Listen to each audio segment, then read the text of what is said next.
I started being interested in food since I was a kid.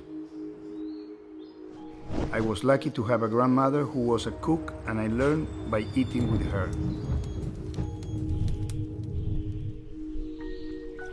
I think that it's better express myself when I have no walls, no prejudice, and I have everything ahead of me.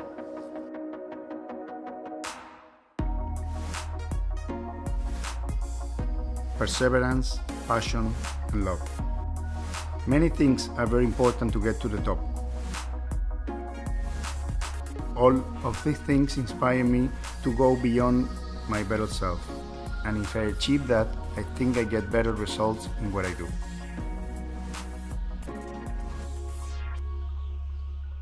Dona Paula, a matter of altitude.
Art comes in many forms.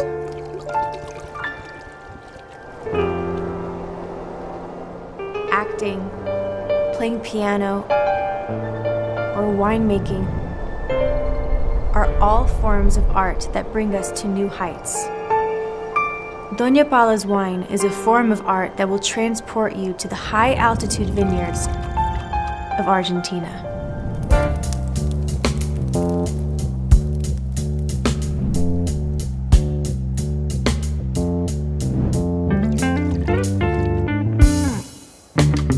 My thirst for a life rich in creativity drives me to new altitudes.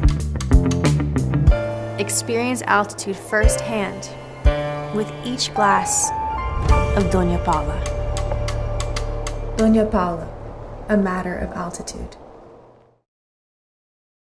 Very well, thank you.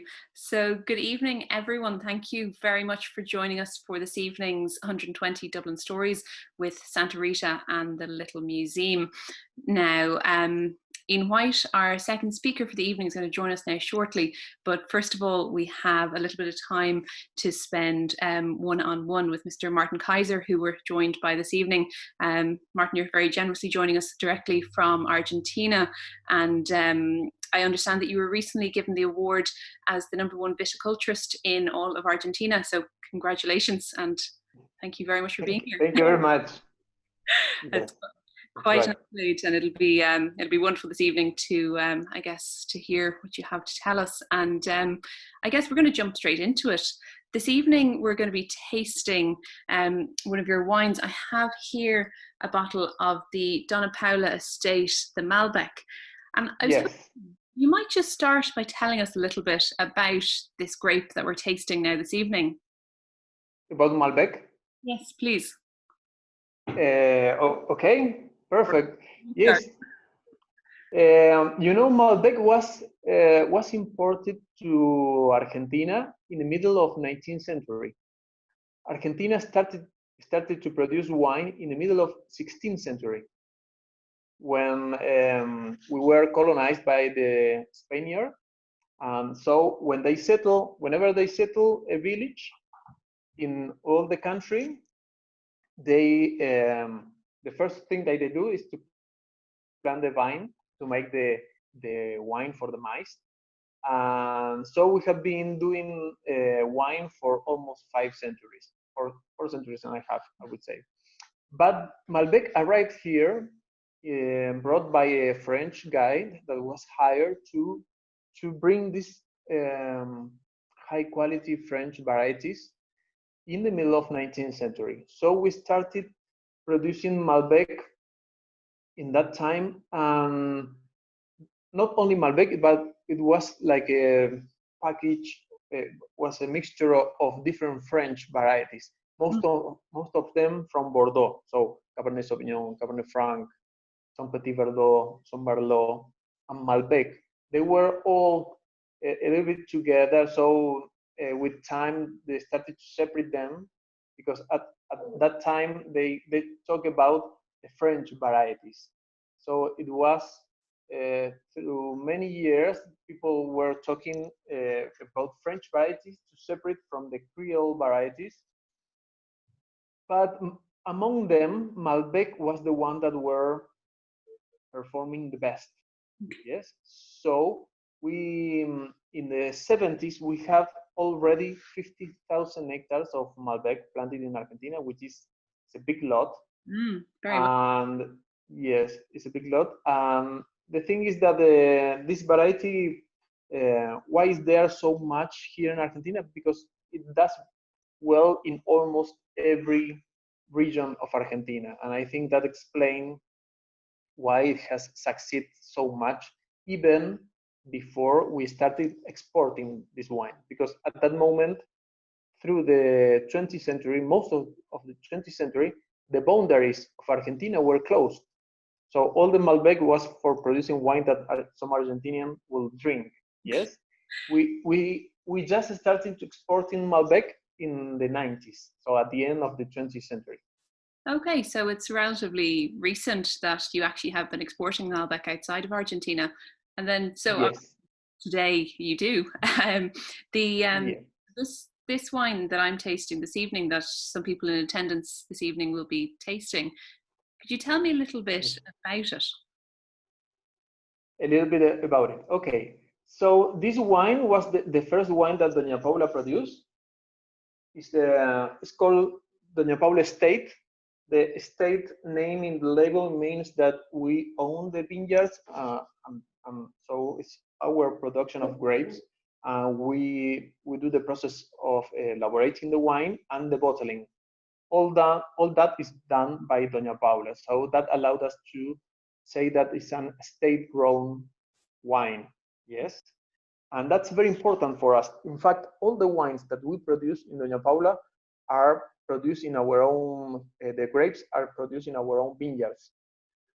For us, that's very important, because in that way we can control all the factors that are related with the quality of the wine. And the other thing is that year after year we are as consistent as possible, because it's always the same vineyard producing the grapes for the wine.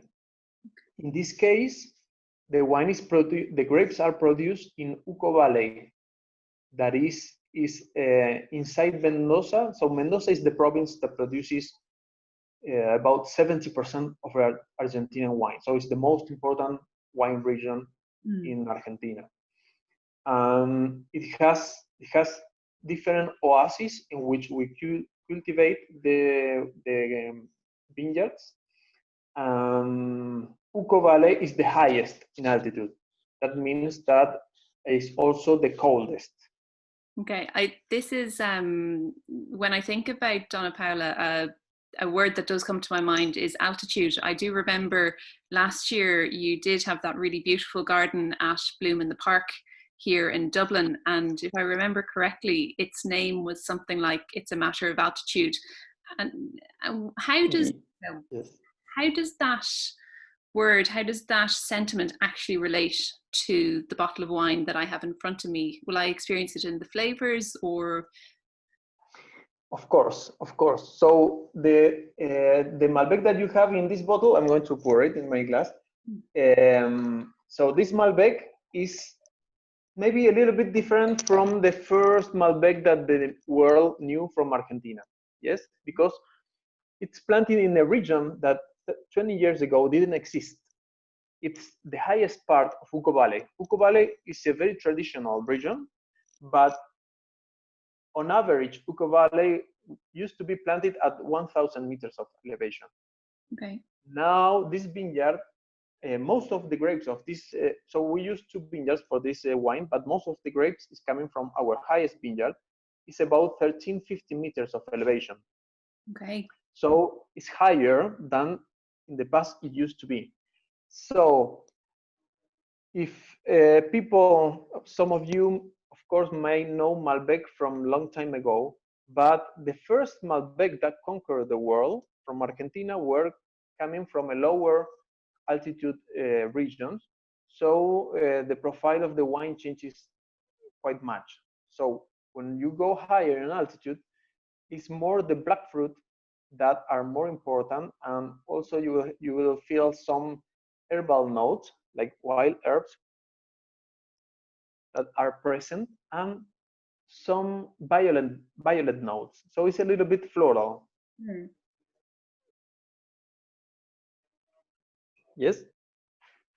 So when the wine is, yes, do you agree? Yeah, I can taste the herbal. It's lovely. It's the kind of the darker fruits. Yeah, I can. Yeah. Well, so darker fruit, more herbal notes are typically from this cold region, and also the flower notes. Okay. Yes. And so talk me through, if I'm standing, I'm just curious about the environment, and if anyone else has a question, please do write them in, and I'll go through a couple of questions as we're going along. But if I'm standing in, say, one of the higher altitude vineyards or one of the lower altitude vineyards, like when I look around, what do I see? What are the environmental factors around me, and how do they actually influence? Well, there are many factors that interact. But you can imagine Argentina. We have some images prepared. I don't know if we will be able to share them. Brilliant, I think. Yes. Fiona, we'll give that a go now in the next couple of moments as we're chatting. Okay, no problem. So imagine South America is like a cone. It's getting more narrow to the south. So if people has that into mind, so imagine the southest part of this cone is one side. You have the Andes that divide Argentina from Chile. So the Andes is a huge range of mountains of about 7,000 kilometers long. And also, so it's the longest mountain range in the world. So it's very long, goes from the bottom of South America to the top of South America in Colombia. Yes, and Venezuela. So you have the Andes. The Andes are the result of the collision of 2 tectonic plates. Yes, is the South American plate that run into this. It's called Nazca plate. That is the bottom of the Pacific Ocean. So when they run into, the Cordillera of the Andes is formed. Okay. So so this mountain is huge. Yes, outside the Himalayas, outside the Himalayas in Asia, this is the highest range of mountains. So we have here very close from Mendoza. We have from Mendoza city about 2 hours drive. We have Aconcagua mountain that is almost 7,000 meters high. So it's very high, and on average, where I'm now, that I'm in Luján de Cuyo, next to Mendoza city, the altitude is about 5,000 meters on average in the mountains. Wow. So you have this huge wall that separates Argentina from Chile, and that means that this wall is producing all the time new material that is being prone to erosion from the wind and from the water when there is a storm, or because the melting of the snow, and that material is deposited in the foot of the Andes. the type of deposition depends on the distance to the Cordillera. So you have, when you're going closer to the Andes, the altitude is higher. Yes? Mm-hmm. It makes sense. So it's higher close to the Andes, and it's getting more flat and lower when you go farther. But also changes the type of deposits. When you're very close to the Andes, the water has a lot of energy, so it can move stones, can move big rocks. Mm-hmm. Some of them may weigh tons, several tons. They can be huge, especially when there's a very big storm. But when you go farther, and I'm talking about 20, 25 kilometers away from the Andes, the land is more flat. So there the river has no energy to move the big stone, and there it's deposited only the finest material that will be sand, silt, and clay. So according where you are, you find different types of soils. The soils, all of them are called alluvial soils. It means that are being formed because you have some alluvial event that brings a lot of material and deposit there. But they vary in terms of the type of material, and also there is an interaction with the altitude. So you have closer to the Andes, you have more stones and you have more altitude. And whenever you go higher, it's getting colder, of course. That do directly impact the flavor. I actually, yes. Just to acknowledge, Ian Whyte has just joined us. So Ian, thank you very much for giving us a couple of minutes to introduce the wine for this evening. It's wonderful to see you. You can hear us all right. Yes, trying to close the door, sorry. Yeah. Ian, are you there with us now? I think so. Can you see me? I was horrified. 20 minutes. Oh, we're delighted to have you here. Plans, you know. So, technology is a different experience to. Anyway, it's wonderful to have you here. So thank you. Thank you. So we've already introduced Martin Kaiser, who's the head of Viticulture with the Martin.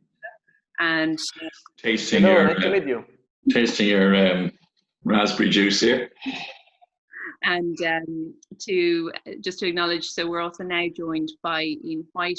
Ian has been a long-time supporter and friend of the museum, and will be potentially known to many who are on this call as the director and auctioneer within Whytes, just there on Molesworth Street. And so, Ian, thank you very much for joining us this evening. Ian, Martin has started to set the scene and to tell us a little bit about the wine that we're tasting and the environment that it comes from. And so I might just come to you now for a moment and ask you to set the scene from your own context. So you're joining us from Whyte, which is, I guess, quite an institution. It's a company very much in the middle of Dublin, and that has been around since the 1700s, if I'm correct. Well, our family business has been around since 1700s. We weren't always dealing in this kind of thing. We started out as Delft sellers down in Essex Quay back in the early 18th century. We think that one of our ancestors came over here with William of Orange. So we were immigrants back in the 1690s, and Dutch family, and our name changed, I think, from De Wit to Whyte. So we anglicised it because it was D-E-W-Y-T, so they kept the Y and made it English. But there you go. So the business went on for, I should have been a glass and china merchant as well, like my father, but unfortunately that business, well, they decided to close it in the 60s, and I started then in the mid-60s. I started dealing in stamps and then postcards and coins and all the rest of it, and eventually graduated to art, going from small art, that size, to big art. Yeah. I think it's something to do with losing your eyesight as well. As you get older, you need bigger things to look at. It's anecdotally a lovely way to think about it. And was that a conscious effort? Was the goal to move towards larger scale art, or? Well, yes, I suppose. I mean, I was dealing in small collectibles for a long time, since over 50 years now, and I still dabble in them, and we still hold auctions of these smaller things from time to time. But the art, I suppose, we needed to make more money, I suppose, was one thing. Also, I was interested. I've been collecting art from a very young age, and I was hoping to be an artist at one stage, but my mother decided I should do chemistry instead of art at school, which was a disaster. The only chemistry I was interested in was stuff that blew things up, you know, make explosions, as all boys of 14 or 15 were at those days. So I hated chemistry, so I never did the art. And so, but at least I'm dealing in it, I'm handling it now, and I'm enjoying it. Okay, so actually, both of you would then have come from the kind of the scientific background, and Martin, perhaps your skill sets may have kind of in your study periods overlapped. It's I guess kind of actually, Martin, I'd be curious to know the same for yourself. Was the goal to become a viticulturist, or how does one end up in that career choice? Like as Ian said, the turned artist turned auctioneer is quite an interesting journey. How about, what was your own intention? Well, you know, I think this was something natural, because my grandfather, he came from Germany when he was very young, with my grandfather and mother. When they came at the beginning of the 20th century, the first thing that they do is start cultivating land that they had bought from Germany. So they sold their house there in Stuttgart, and they bought a piece of land here in the middle of the desert, and they started cultivating orchard, but also vineyards. Okay. Yes, and that was the whole life of my grandfather. But also my father made, among many other things, he worked in a vineyard, and he also worked related to a winery that was very traditional here in Mendoza. So I studied agronomic engineer. I started working in vineyards, and I made a master's degree in viticulture and enology. So from when I was young, I was like determined to be viticulturist. Okay, and I Googled the word, or I Googled what is a viticulturist earlier this week, just to try and kind of get my head around it. And according to the internet, it is a science, art, and process of cultivating grapevines. And I wonder, is it one, a combination, or all of those things in your opinion? Like, what is a viticulturist?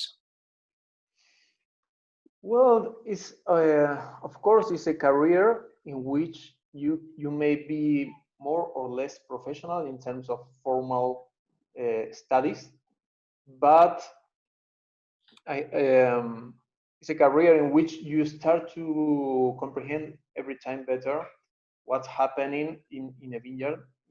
That is, well, you could produce raisins, but I think the most interesting in my career is to produce grapes that then transform into wine. So that's very amazing. It's also very attractive, because you are producing, for example. I think you muted yourself there. Another yes. If you produce another type of fruit, the final product is very visible. You can watch it, you can taste it. But in the case of the grape, 90% of the quality is hidden there, and then only appears after producing the wine, after elaborating the wine. So that makes it much more complicated. And also the wine is one of these luxury products. They can be an everyday consumption, or can be a very luxury product. And the vineyard management may be almost similar in both cases, but then you have to realize which are the factors that make the big difference from producing just another alcoholic beverage, or to produce I would say a collectible value thing. Yes. And that it really is, it's a different treatment depending on the outcome that you're after. I guess actually, Ian, I'd like to come to you for a moment on this kind of, I think when I think about an auction house, I think of these high stakes auctions and these really interesting, exciting, adrenaline based moments. And I'm sure, you know, it's 99% administration for these moments to be possible. And I'd be really curious, obviously we in the little museum have experience of curating exhibitions, but what is the experience of curating or creating an auction catalogue like? It's a bit different to curating an exhibition because you know what you're looking for. Whereas we, you know, and you have a list and you know, you have a hit list of what you want to display and so forth. As all curators say, the National Gallery or IMA or any of those, they pick an artist or you pick a subject and you say, right, let's get this stuff in. Whereas we have to deal with the cards we're given, and it's, you know, we're out there, people want to sell something, so they bring it in. So we have to kind of meld all that into an exhibition and into a catalogue that flows. So, you know, it starts a few months before. It's always quite late. It's always quite last minute, you know.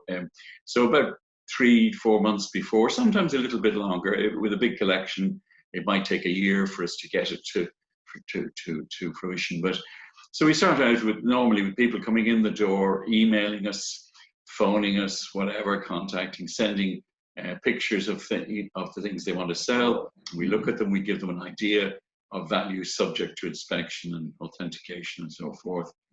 And that process goes on for a couple of months. And then when we get in the items, we start researching them, looking at them, judging the condition, you know, making sure that they are genuine, that they are what we're going to say they are. And then we compile the catalogue. We might consult various experts on some of the pictures and ask them to write an essay on them, a note, and then we go to printing. At the moment, I'm in the middle of a catalogue for the end of the month, which is a history sale, which is quite interesting, and it's got some very interesting pieces that will be on the 25th of July. So we're going to press with that at the moment. So I'm buried in proofing and checking everything, which is a bit of a nightmare. But, so when we get so when the catalogue is printed, that's the first thing we're quite excited about that. It looks great, hopefully. And then we do the hang. Now, in the case of the art, we would normally hang out in the RDS. And that's a bit like, I always call it like Fawcett Circus, because we arrive in trucks at the RDS at 8 o'clock in the morning, and we have to have it all ready for 5 o'clock that evening for the opening. So it's a bit, as I say, like the circus arrives in town. The tent is pitched at 7 o'clock in the morning, and they get everything going, and that's what we do too. So it's it's quite a process. I've distilled it all into a few minutes, but it's you're looking at a few months hard work, at least. Sometimes, as I say, up to a year. Like we did a big collection last year. I think we started going at that last February, and it ended up in November, and it involved three or four trips to the United States. So that was quite a haul, but it ended up with a fantastic auction. And actually, one thing that you kind of alluded to there is this idea that you do invest a lot of time into telling the stories behind the pieces, and yes, this whole idea of provenance really plays a key thing. And I know, am I right in thinking that last year you actually managed to accomplish an occurrence that you were particularly proud of, should I say? Well, yes, probably the most valuable sale. It is the most valuable sale we've done to date, and we did it in conjunction with Christie's. We invited them on board, and they were quite pleased to get involved. And we held the auction in Dublin. It was a very important auction of Jack B. Yeats's paintings, and I'd always had this ambition to sell something for €1 million, and within 5 minutes that auction is sold to one for 1.4 million, one for 1.3. Couldn't believe it. And the estimate was only 500,000, so we nearly got 3 times that. But it was a great achievement. I mean, I've had over the years different things, and it gives you great buzz. Not as big a buzz as, say, you watch Christie's in London selling Salvatore Mundi for $450 million. It's a different thing, and actually I met Yossi, the auctioneer who did that, and it's an amazing rush you get when you do these kind of things, so that's a few minutes out of, as I say, 2-3 months, or in that case nearly 12 months hard work. Right. And so is there 1 or 2 auction pieces or kind of moments that you've had at auctions that you've been particularly proud of, or that kind of created particularly memorable moments? Yeah, over the years I've kind of hit the high spots with most of the things I've dealt in. back in the 70s, I remember selling an Irish stamp for £10,000, which would have bought you a decent sized house in those days.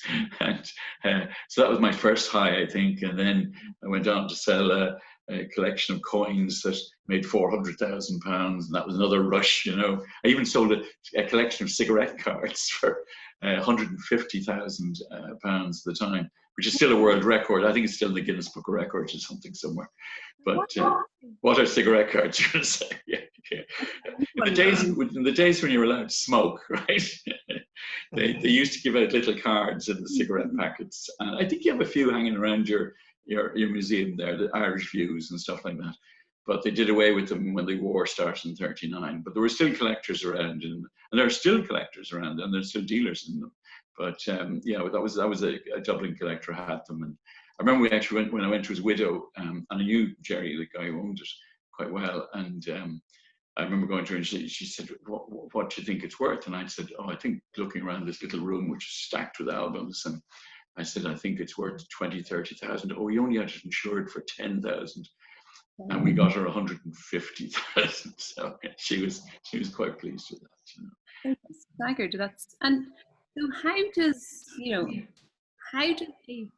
an individual stamp or a coin collection, what is their value created based on? Is it it's supply and demand? It's so if the supply is low, and there was only, of this particular stamp, there were only 20 known examples, and so if you've got thousands of collectors wanting something there's only 20 of, they would pay the price. It's like in our next auction we'll have a proclamation, a 1916 proclamation, and that's in at 100 to 150,000. Now there's only 50 of those, but 25 are in museums, and they're never going to be sold. So there's only 25 in private hands. So that's what makes it valuable. And the collectors decide the price. We as auctioneers are kind of the referees between the seller and the buyer, and we put our estimate, which is, in our opinion, what we think the thing is worth. But the collectors can decide otherwise, and that's another day's work. It's fascinating to hear the behind the scenes. I'm going to just put one or two questions that are coming in here. We have a woman called Dora who's just written in and asked, Martin, being a wine producer, do you like to drink wine regularly yourself? And I'm going to add to that and ask, what do you enjoy to drink? Well, yes, I do. I drink wine every day, especially during the dinners. At midday, sometimes I don't, because I'm in the middle of the work. But yes, at night, and I like to taste a little bit of everything. Yes, one of the things that we do with other winemakers is to exchange bottles, and that let you drink something else. When I have the chance, I like to drink wines from other countries also. That is also important, because in the world we are competing with many other countries that produces great wines, and it's important to understand what makes your wine different from the rest. The only way to do that is by getting to know what is about the wines of every other region. Okay, and so to know the environment around you, and to know the kind of the wines that you're presenting and get alongside. Yes. Exactly. Yes, and the conditions for winemaking in Argentina are different from most of the wine regions of the world. Why? Because the type of soil that we have is quite different. So I mentioned that most of the wine regions in Argentina, the soils are formed by alluvial deposition, and this is not very usual in the world.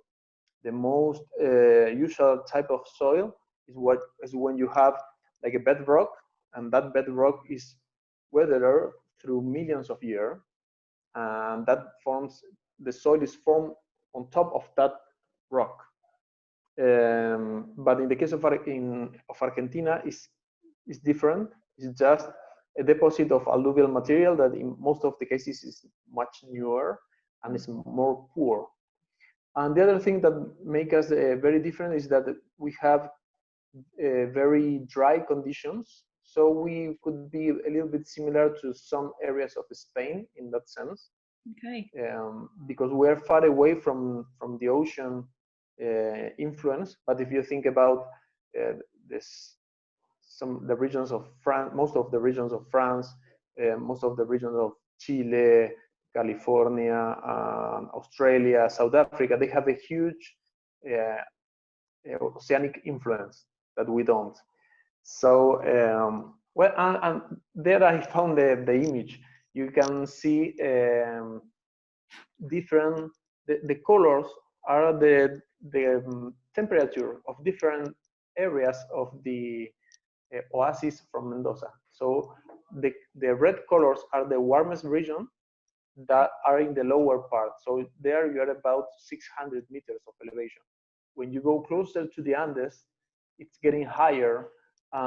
In that alluvia vineyard, where we produce the wine that we are drinking, the Malbec, we are at 1350 meters of elevation. So I think it's one of the highest elevation in Ireland. It's something similar to that, right?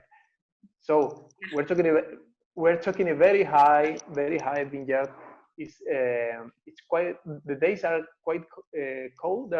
They are not that hot as it might be in the lower areas, and also the nights are colder. So all the physiology of the plant is a little bit slower. Okay, you and have like a more smooth process of ripening. okay. And I remember last week, Sebastian Labe from Santa Rita, who joined us, he was speaking about how an awful lot of effort and time is put into the vines and the grapes while they're in the vineyard, with the goal of making the best possible grape and produce that you can, so that when you go into the winemaking process, as little intervention as possible can happen. And like, when you're dealing with the grapes and the vines when they're actually still in situ in a vineyard, what does that intervention look like? Like, how do you take care of your grapes and your vines? Well, that's something that has changed a big lot in the last 10 years. So when I started working in Dona Paula, it was in the year 2006. For making the high-end wines, we used to make more things in the vineyard and also in the winery. So we thought that the quality was obtained by doing more leaf removal, more shoot thinning, and all that kind of special work in the vineyard. And then in the winery, we also used to bleed the tank. You know what I mean? Is when you crush the grapes, you put all the berries and the juice in a tank, and then before fermentation, you take out some juice for making like a more concentrated skin to liquid ratio. So we thought that if we did more things, the wine would be best. But it's something that has really changed in the last 10 years. And now we're really paying a lot of attention to where is the grape coming from. So when you have a great spot of terroir, of soil, a special soil, you don't need to do anything special. Just I am pruning and then letting the plant to grow naturally, and then you pick the grapes in the right time. You put it in a tank, you ferment with some taking care of some things, and then the wine is fantastic. So the most important thing today, in my opinion, to get the highest quality is to separate the quality in the field. Okay. You have to know how to separate that special spot from the rest, and that's the key.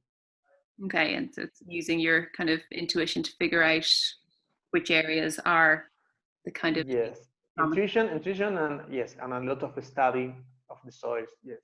Okay. We have done about 1,000 pits, 1,000 holes in the 2-meter holes in the floor to study what is happening where we don't know, whether we cannot see in the roots.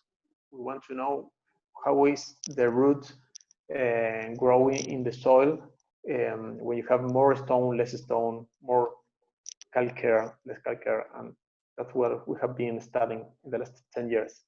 Okay, it's fascinating, the amount of time and effort and detail that goes into the bottle that ultimately will end up on our shelf in the supermarket. And I think to know and learn a bit about the backstory, I'm thoroughly enjoying this. I thank you and your colleagues for being so open. There you have an image of can you see in the screen? There's an image of the soil in which we produce, the type of soil in which we produce the grapes for this wine. So there you have the alluvial material is this very stony material.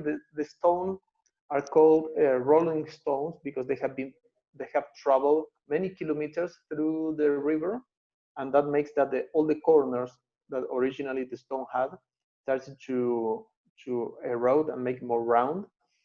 And on top of that, you have the lowest, that is the material brought by the wind. This is very typical soil from the foothills of the Andes. So this vineyard is about 10 kilometers away from the Andes, so it's quite close. And that's why you find so much alluvial material and the sand brought by the wind on top. That's a great type of soil for making, in a cold region, a wine like the one we're drinking. Okay. So I dare to say that Dublin is probably not the right cold region for that. Yeah, maybe it's hard to find that type of soil in Dublin. So it's I see a good few questions have come in here, so I might just touch on one or two of them. We got an email in from Hilary saying she always looks forward to Thursday evenings with us. So, thank you very much, Hilary. It's been actually a really wonderful experience in the last couple of weeks. So thank you actually genuinely to everyone who joins us each week. It's something really thoroughly enjoyable, and I appreciate having you here. But Hilary was asking, she's got a question for Ian. The fact that people cannot travel at the moment, do you think that actually might lead to a bit of an increase in the local Irish art market and create slightly more of an appetite? Yes and no. I mean, it's a pity they can't travel to go and see auctions at the moment. But the online thing is great, and we've tried to improve. We've all the auctioneers have tried to improve in that we've done things that you can actually now look at a picture online. You can put it on your phone, and you can project it onto the wall to see what it looks like in your home, which is a great idea. We've got live chat like you have. People can ask all sorts of questions, and it's like them being here, and they say, will you have a look at this picture and have a look at what you think and all this thing. And it's great. We think it's great, of course. But yeah, there's that. The online thing is great, but people can bid on pictures all over the world. I mean, they can buy in America, and they can buy in China, they can buy in England, Germany, wherever. So the World Wide Web really means that. So people may not be able to travel to Paris or to Rome or whatever, but they can actually buy stuff from there.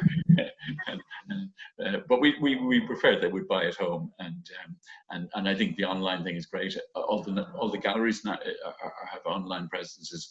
National Gallery have been putting on fantastic exhibitions. So I think art lovers are having a good time, albeit online. But we've had some visitors this week, and they just come in and say, oh, it looks so much better in real life, and they just love the idea of seeing it and hanging on a wall, and that. So you can't really beat, actually seeing it, and we even allow them to touch them, so wearing the gloves. Well, wearing the gloves is something we're all familiar with. Yeah, the little museum, we reopened our doors on Monday just gone, and like that, it's lovely to actually have. I know our team have been welcoming people in all week, and the feedback that I'm getting is it's lovely to be able to have a conversation with another human being when they're not. Yes, absolutely. On screen. And I guess one question that kind of comes to my mind from Hilary's question there is, obviously the moment that you're in must influence the environment that you're in for selling art and collectibles. Could you tell me a bit about the experience of selling and curating an auction during, say, a recession versus maybe the boom? Yes. Well, I've been through about 4 or 5 recessions now. I remember the early 70s, the early 80s, the early 90s, and then the mid 2000s. The mid 2000s, of course, was the worst one because the economy goes up and then it goes flat. And then it goes up again, then it goes flat. And what happened was and it usually is a 5-year cycle. And I think Martin will tell you the same in where he lives, that there used to be a cycle. And you knew that it'd be 5 years of plenty and 5 years of not so plenty. Unfortunately, we got about 15 years of plenty, and then we had a crash. So the party went on a little bit too long. So we're used to it. We're getting used to it. The last one was pretty bad. Yes, I remember holding an auction the night that the American bank closed down, or had closed down the night before, whose name escapes me. I think we've eradicated it from our mind, but you know what I'm talking about. But that was the real depth of the recession. And we had an auction, I think 30 or 40 people turned up as opposed to about 100 normally. And the phones were quiet, and we're struggling to sell something for 50,000, and we weren't getting a bid of 20, you know, and even on 1,000, I think we sold that night our worst ever, so probably 25-30% of the stuff sold. So it was a real gloomy auction. But we rallied and we recovered, and we had to reset prices and things like that, and thank goodness we all survived it. We kept our staff intact. We didn't lose anybody, which is great. And we're doing the same now with the COVID. These things are sent to test us. I think I'm lucky in that I'm older and I've had the experience of being through a few of them. So, you know, you come out the other side. Some people do, some people don't, but most people do come out the other side, and you just have to, you don't get too depressed about it. You play the card you're dealt with, and that's what you do. That's the nature of it. I know only earlier on this week, myself and Trevor were speaking, and kind of in a bizarre way, part of where we're at this particular moment, it almost feels like we're in startup mode again. That it is kind of, it just quite exciting. It's and actually, I see one more question here that I'm going to kind of expand on what they're asking a little bit, and ask. Have you ever, and I know that this is kind of a concept that exists, and you might tell us about that as well, but have you ever seriously undervalued or overvalued a piece that you put into an auction, and then been, shall we say, surprised? Yes, I mean, more so on the undervaluing, but we do overvalue occasionally, mainly at the insistence of the owner, of course, who thinks their thing is much more valuable than we do. And sometimes we'll say, no, we can't put it in at that price, take it away, or, you know, go with it. And sometimes we say, well, okay, we'll try it at 50,000 instead of 30,000 we want it. And then it doesn't sell. And then afterwards they do a deal at the 30,000 we said it was worth in the first place.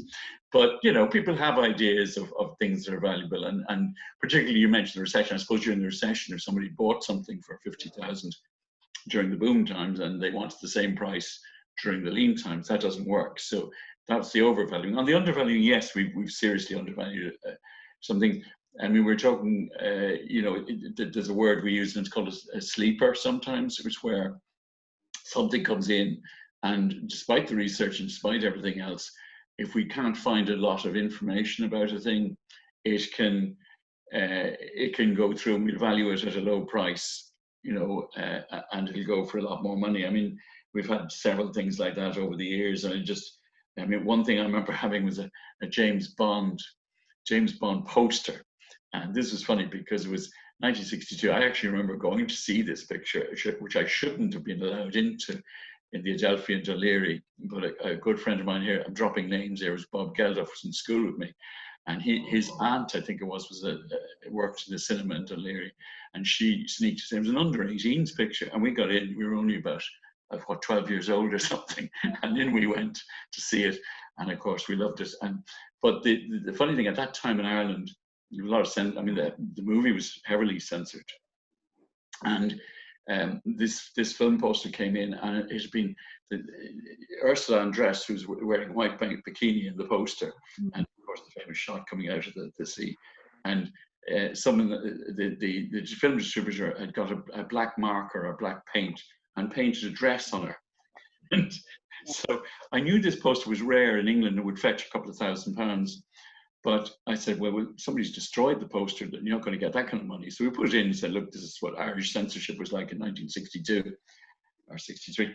And so we put it in at 300 or 400 euro, and it made nearly 4,000.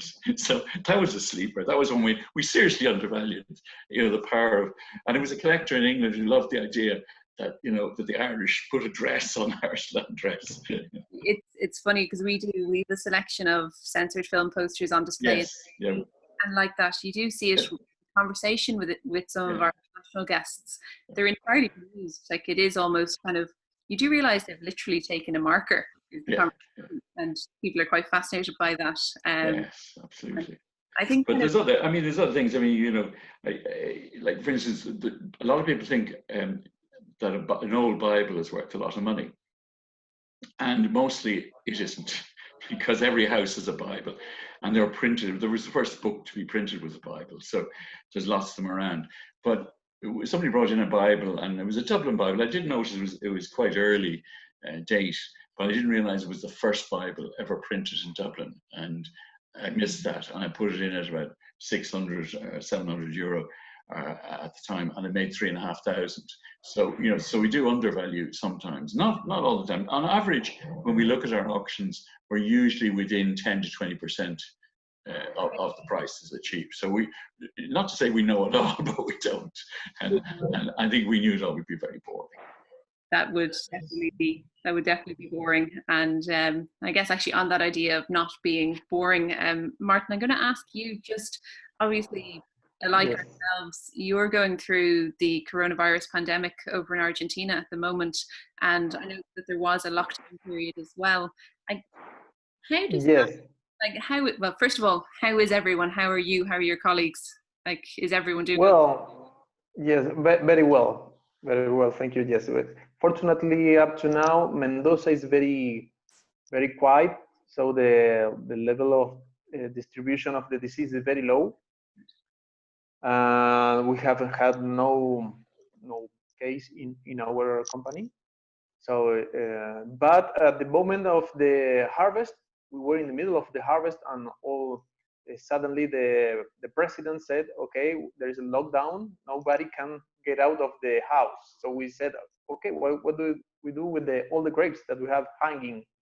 And in a year, 2020, was a particularly warm year, especially in the month of March, in which the lockdown was set. Was the warmest March in the historic registers. Okay. So all the ripening were happening very fast. So we say we cannot wait until April, because we will lose all the grapes. So fortunately, the president made some exceptions for the people to continue working, and one of them was the food production and the winemaking. Okay. So fortunately, in Argentina, the wine is considered a national beverage. Yes, so we were able to work because wine is considered food. Yes, so we could continue working. Essential. It's essential for us. Yes. In 1 year, in the 70s, Argentina was the country with the highest consumption per person in the world of wine. Yes, usually it's Italy and France, they are competing, but 1 year we beat them with about 95 liters per person per year. Was on average, was huge. Okay. But well, one of the message that I wanted to give you is that we are located in the west of Argentina, in a very dry area. The sun here is very, very strong. So as long as we are high, the UV rays are stronger. The air is also dry, so the sun is stronger because there is no filter done by the humidity. So whenever you taste a wine from Argentina, and Dona Paula is a good example of that, you will always find a very well ripened fruit, very fruity wines that have very delicate and fine tannins. Well, we are seeing some images of the vineyards of Dona Paula. You can imagine there that there is always, even in winter. So today we have a winter day. Typical winter day, we have -2 or 3 degrees in the morning, but now it's about 13, 14. So it's lovely. And this is because you have a lot of diurnal swinging temperature. And that makes a very special place to grow grapes. So whenever you have a glass of Malbec in your hand from Argentina, imagine that you're having some sip. That's great.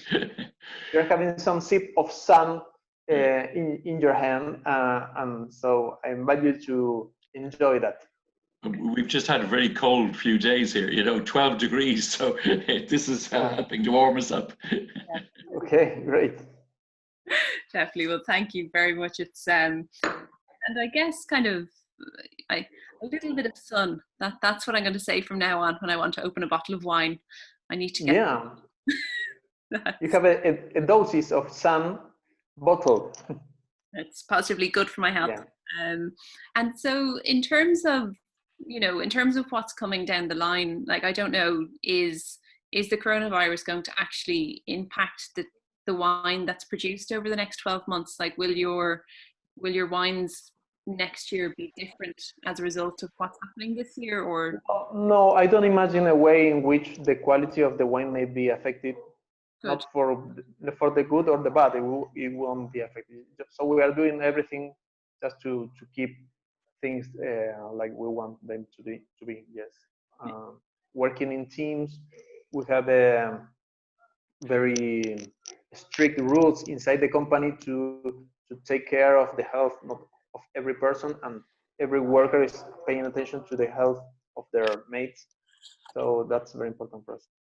Good. Well, that's, I think for every company that really has to be the kind of the main priority. I know that was very much kind of front and center for us when we were doing our reopening plans. It was the welfare of our team and our kind of as kind of first priority. And one question that I've asked here that I also am going to ask you, for those of us when going to an auction, you have one or two pieces of advice you give us, either one or two key rules. Oh, buying. Sorry, there's a lot of noise going on there. Apparently, knocking down the place again. Anyway, going to an auction. Yes, I think. Well, the first thing, try to go and view if you can view. If you can't view, connect with the auctioneer. Ask them questions, about the condition of the piece, what these pieces will fetch, what kind of price, what are the comparables. What they normally go for. So you have some idea of what it might fetch. Is it in good condition? Is this a good example of this artist's work? Questions like that.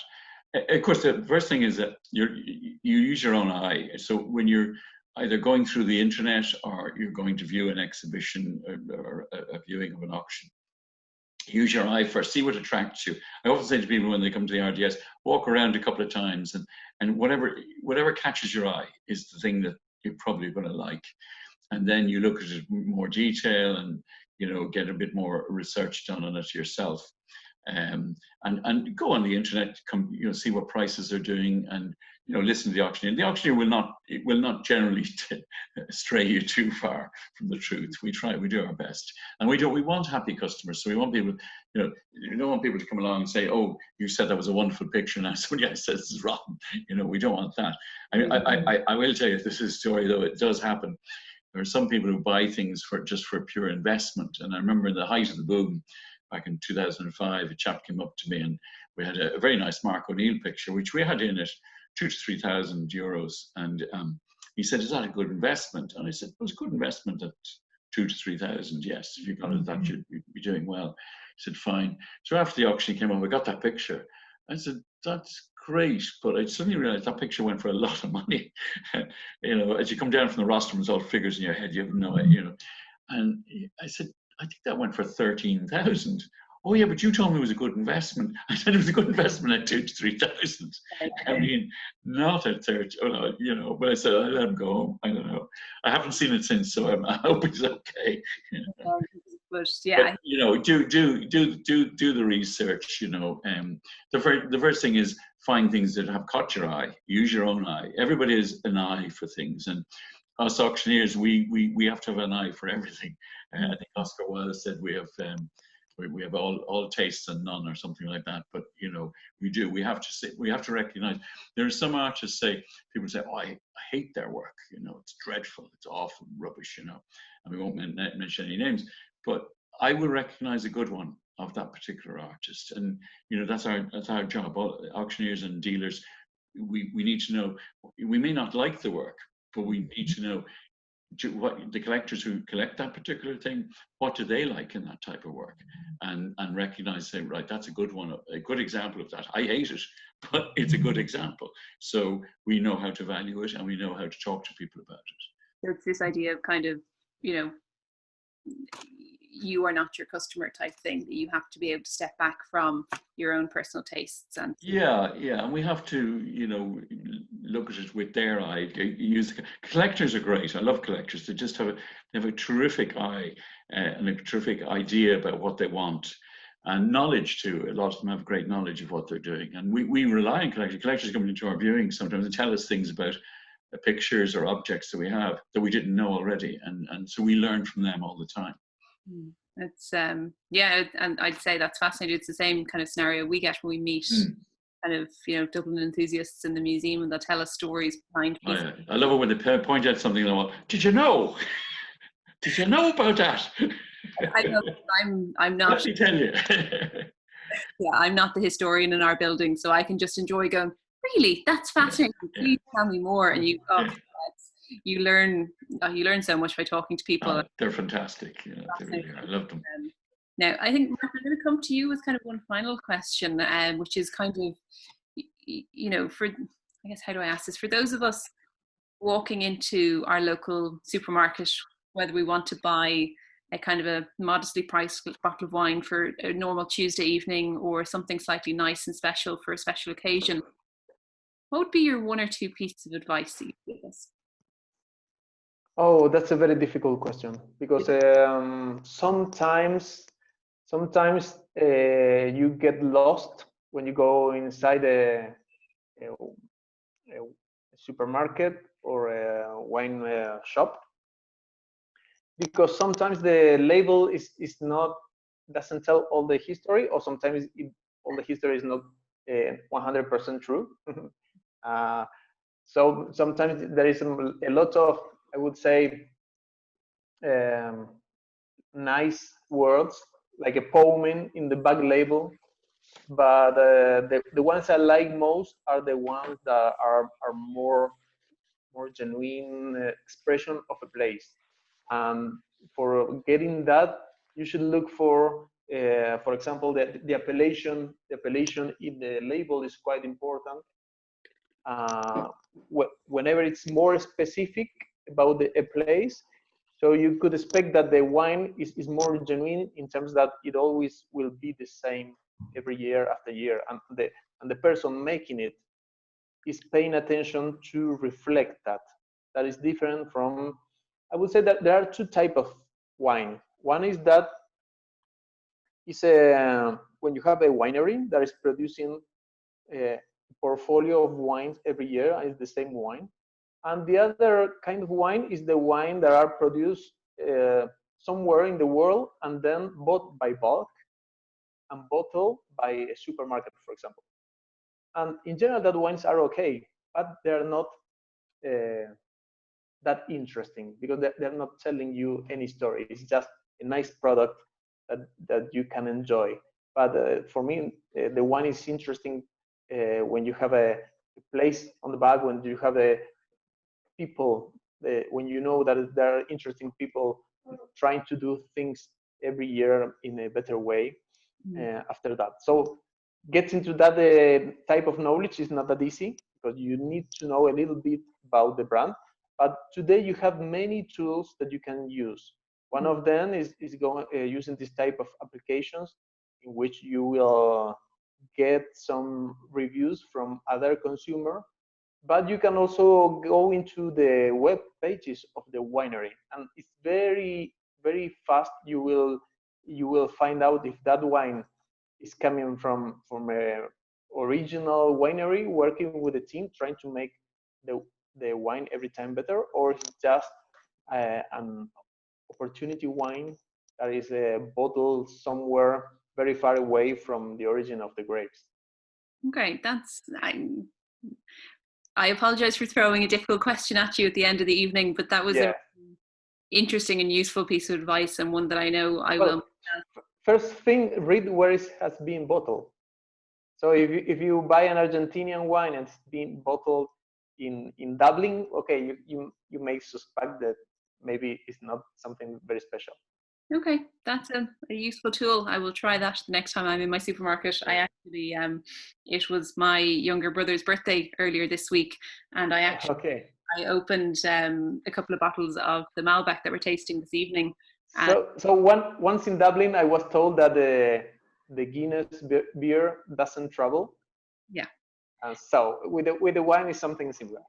Okay, I think if you talk to a lot of us in Dublin, you would say that the best pint of Guinness you're going to have will be at home. But you know, listen, when you find yourself in Dublin, Martin, we'll all take you out for a pint of Guinness to here's the Irish way. But it's after 7 o'clock. I can't believe it. It's I guess thank you both so much for being so generous with your time and with your stories this evening. I've had an awful lot of fun, and I've learned an awful lot, and I've thoroughly enjoyed the conversation. So that's it for this evening. So sincerely, Ian, Martin, thank you so much. And thanks Martin. It's a great Malbec. I love Malbec, and this is a good one. Thank you, Sarah and Fiona in the back. See you.